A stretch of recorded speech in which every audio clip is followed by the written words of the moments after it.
And welcome back to RK Garage. So, fabrication, it's done. Finally, I finally got to that stage. Niche Welding, smashed it out, very quick, excellent work. So this video we're going to run through everything you did and where we're at now. So let's start. So, 4-inch dump. Look at those bloody welds, they are insane. 4-inch dump to 4-inch full exhaust. At the moment I've got a middle muffler, a 4-inch one, you guys probably won't be able to see it there, and my Varex rear hasn't come in yet, so for now just got a bit of straight pipe, little 4-inch straight pipe, and you can see his nice little logo there. So I won't go too in depth on the exhaust because like I said, the rear muffler's not there yet, but it is just a 4-inch dump, 4-inch the whole way back with a 4-inch middle muffler. So apart from that, got the cooler piping done. I got him to do 3-inch all the way into here because when I go to a bigger turbo it just needs to be added on from there, and it steps down to 2.5 into plasma man clamp. I now have my bumper on and everything, so I can't show in detail everything there, but there was pictures in that little cinematic bit earlier. But you know, you got that pipe in 3-inch, it runs to that side of the intercooler, and it comes across, 3-inch up and out, comes through here, runs across there, another one of his nice little logos, right here into the throttle body using plasma man clamps everywhere. I got him to make my top rad hose, so 245s, once again, can't even see the weld, it is insane. Got that there, and then he offered to do my bottom rad hose as well, so you can only just see that there, but anyway, that's all done. And then he modified the screamer pipe so that it was low enough because it was just a little bit too short, because you know, when you make it without the car, you gotta expect that kind of stuff, so that didn't faze me one bit. It's quick and easy. Then you got this and this. So when I dropped the car, I had a chat to him and he said he had a bit of spare time, so I got him to do everything basically I needed. So I asked him if he could do the catch can for me. So here we have catch can where the factory fuse relay box was. Got a AN10 drain, 2 AN12 feeds, and a nice filter. That's good, nice and sturdy. And then because of where the cooler piping is going now, the factory overflow was gone, and because I was having a tank on that side, I wanted to kind of mirror it. So I asked him if he could do one the square style, same as catch can, and he knocked this out the park. It's perfect. Put an 8mm nipple on there, same as what's on the radiator. Get a new 400 series hose. It's there, nice cap, so I can fill it up and check if it's been sucking any, aka it's been using coolant. So he did that for me as well, which I'm absolutely stoked. Like, once again, just take a look at this. Like that, just everything about it is just incredible. He didn't have the easiest job either, fitting this nice little bend in there, and the water pump gets tight, but you left so much space. Well, I'm so absolutely stoked with the work that Niche Welding did.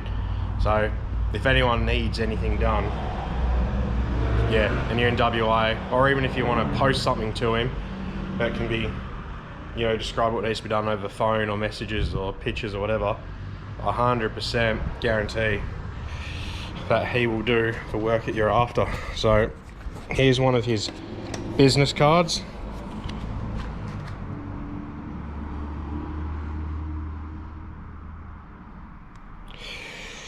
And you can also find him on Facebook under Niche Welding, so you can contact him through there.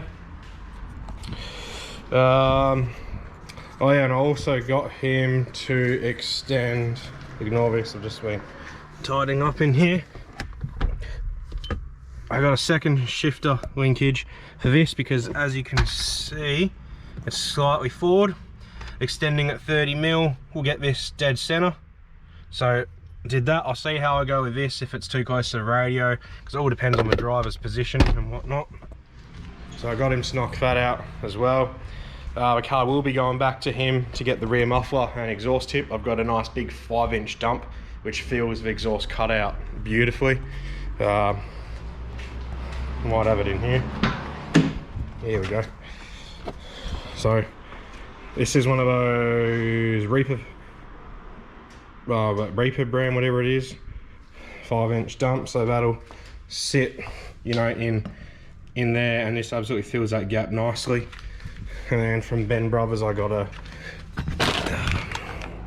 4 to 5-inch expander, reducer, whatever you want to call it. He might have a spreader, whatever you call it, to do that with 4-inch pipe, so that might work better for him, but if not, that's fair. Yeah, I'm just so stoked. Like this engine bay just looks insane. You know, I tucked the wiring away nice, we got the nice intake, nice piping.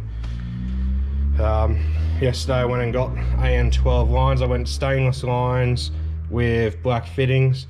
I'm not a fan of the stainless fittings or red and blue obviously, but the stainless lines I thought would look better than the black, to change it up a bit, since I do have all black lines through there.